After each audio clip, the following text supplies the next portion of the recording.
Olá, amigos, bem-vindos ao Daily Devotions, o devocional diário da AD Gravataí, a nossa igreja, a nossa família. Seguimos no propósito comentando os textos da leitura diária, do propósito de leitura bíblica anual.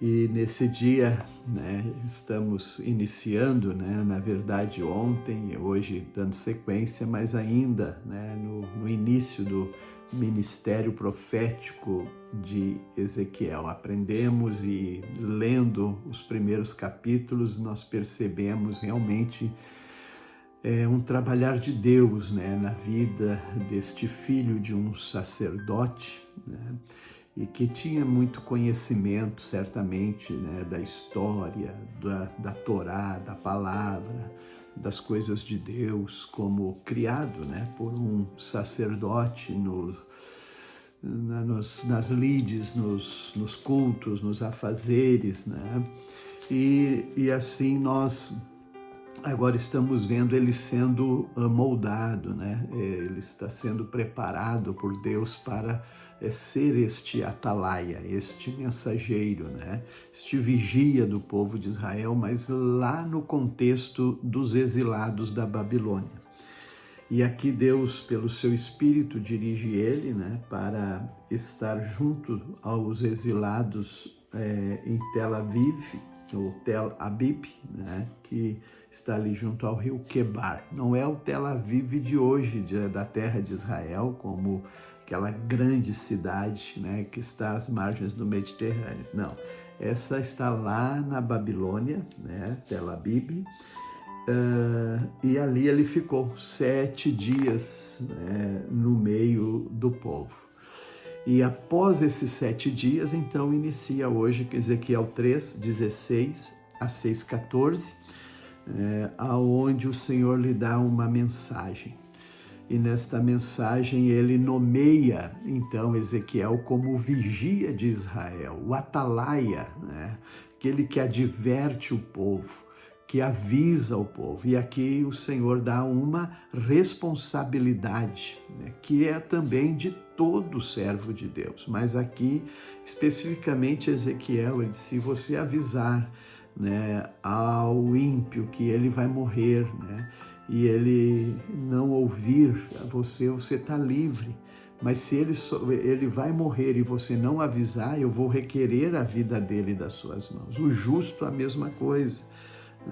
Ele também precisa ser advertido para não pecar, e se eles derem ouvidos e não pecarem, eles viverão e você também salvará uma vida. Acho lindo mesmo esta parte que dá a todos a responsabilidade de anunciar a mensagem do Senhor.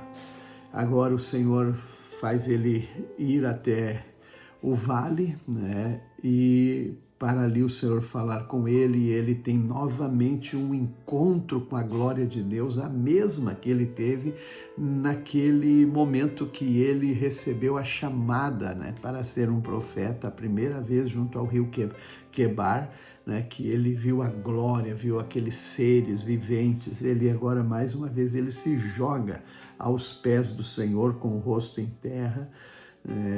E aí o Senhor diz para ele, para que ele fique mudo, só abra a boca quando o Senhor der a palavra, e ele estaria amarrado. E agora, nas profecias de Ezequiel, nós vamos ver assim muita ilustração, Deus dando mensagens ilustrativas. Veja aqui, Deus manda ele pegar um tijolo, desenhar a cidade de Jerusalém murada, pegar uma panela, e ainda não havia acontecido a destruição, o cerco. E aqui nesse texto, Deus está falando tudo lá na Babilônia já, o que está acontecendo, ou o que vai acontecer em Jerusalém, exatamente aquilo que Jeremias testemunhou, profetizou. Agora Ezequiel, já lá na Babilônia, está também mostrando o que vai acontecer com Judá, com Israel, com a cidade de Jerusalém. Então isso tudo também foi uma forma bem didática, uma ilustração para que o povo entendesse a seriedade, né, do que Deus. E quando Deus também, né, está dizendo aqui, entra num assunto que é muito forte para os judeus, que é a alimentação.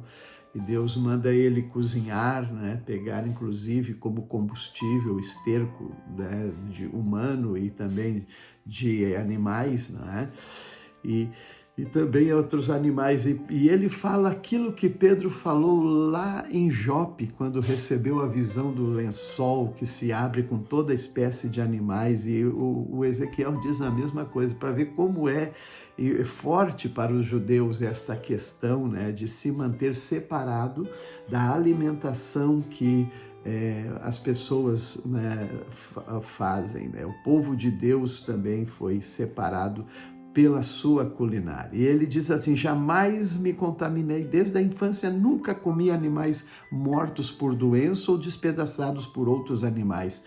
Nunca comi carne alguma proibida pela lei, né? Então sempre tinha uma forma, né? Até o dia de hoje, para ser uma pessoa, né, que ele é assim um açougueiro que vai carnear a carne para ser consumido nos mercados, não é? Pela população de Israel, ele tem que ter um treinamento, um curso muito bem feito, sabe? Devido à exigência que né? O sangue tem que correr, então não pode ser um animal morto por doença ou por outros, eles têm que ser da forma como eles já têm a prática, né? Muito bem, e então assim ele segue, né? Nesse momento, ele recebe uma outra mensagem do Senhor, e aqui nessa mensagem ele vai falando que as coisas terríveis que vão acontecer em Jerusalém, ele diz que vai matar o povo diante dos ídolos, toda aquela idolatria que o povo de Judá se jogou, né, se desviando dos caminhos do Senhor e fazendo coisas detestáveis. Deus agora está trazendo juízo sobre ele. Muito bem, Hebreus capítulo 4, né? Nós estamos lendo também esse momento que é lembrado a desobediência do povo, dos antepassados de Israel, né? E eles também não puderam entrar na terra prometida por desobediência. E aqui está tratando do descanso do Senhor numa perspectiva também eterna, né? Assim como foi para entrar na terra prometida, eles não entraram devido à ira do Senhor, jamais entrarão em meu descanso. E morreu uma geração no deserto, mas agora ele fala de um outro descanso. Ele disse: logo ainda há um descanso definitivo à espera do povo de Deus. Então ele diz: oferecemos-nos para entrar nesse descanso.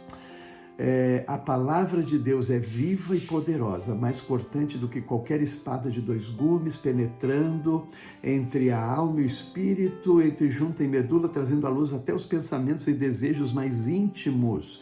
Nada em toda a criação está escondido de Deus. Tudo está descoberto, exposto diante de seus olhos, e é Ele que prestamos conta. A Bíblia, ela é um poder. Lembra esta Bíblia que Ezequiel comeu, entrou pelo seu ventre, suas entranhas, né? É ela realmente que vai e faz um trabalho extraordinário na vida de uma pessoa. Agora Jesus também, ele que era maior do que os anjos, maior que Moisés, ele é o grande sumo sacerdote, aquele que entrou nos céus para levar, né, já as nossas, né, nossos pecados, tudo. Ele quem então está intercedendo por nós, assim como era o sumo sacerdote no Antigo Testamento. Salmo 104, a grandeza do Senhor é expresso, né, neste salmo, o oceano vasto e cheio de seres de todo tipo, grandes e pequenos. Aí você vê como é lindo a criação do Senhor. E concluímos com Provérbios 26, 27. Quem prepara uma armadilha para outros vai cair nela. Quem rola uma pedra sobre outros, por ela será esmagado. Então nunca deve alguém praticar o mal ou projetar o mal sobre a vida de alguém. Deus nos guarde.